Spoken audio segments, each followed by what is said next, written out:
සුබ දවසක් කියලා පිළිගන්නවා ඔයගොල්ලන් හැමදෙනෙක්ම අදත් මගේ YouTube channel එකට. ඉතින් මේ වෙනකොට ගොඩ දෙනෙක්ට ප්‍රශ්නයක් වෙලා තියෙන මෙන්න මේ වෙසක් උත්සවය පැවැත්වෙන හරිම දිනය තමයි අද මම මෙන්න මේ වීඩියෝ එකෙන් කතා කරන්න එකතු වෙලා තියෙන්නේ.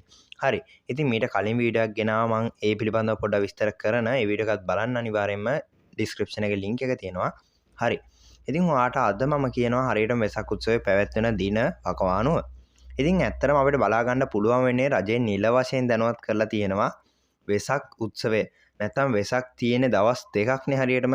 අන්න ඒ දවස් දෙක වශයෙන් නිල වශයෙන් අපිට ලබා දීලා තියෙන්නේ හරියටම අප්‍රේල් අවසන් වෙලා මැයි 30 සහ 31 දවස් දෙක. ඉතින් කිසිම විදියකින් මැයි 1 සහ 2 මේ වෙසක් උත්සවය පැවැත්වෙන්නේ නැහැ. ඉතින් හරියටම වෙසක් උත්සවය පැවැත්වෙන්නේ හරියටම 30 සහ 31 යන දවස්වල.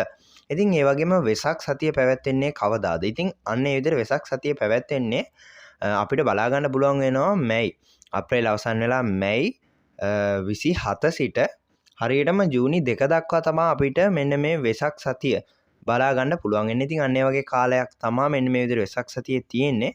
ඉතින් එතකොට අපිට ආයේ නැවතත් බලා ගන්න පුළුවන් වෙනවා මැයි 1 සහ 2 නිවාඩුව තියෙනවද කියලා.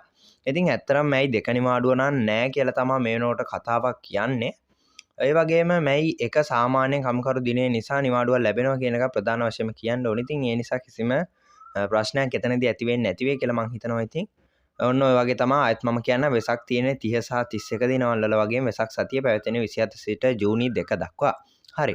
ඉතින් මම හිතනවා අනිවාර්යෙන් අද වීඩියෝ ගොඩක් වැදගත් වෙන්න ඇති. වැදගත් වුණා කියලා හිතනවා දැම්ම channel එක subscribe කරලා අද වීඩියෝ එකෙන් අයින් වෙන්න. එහෙනම් තවත් මේක ගොඩක් වැදගත් වීඩියෝ එකකින් හම්බ වෙන හැමෝටම සුබ දවසක්.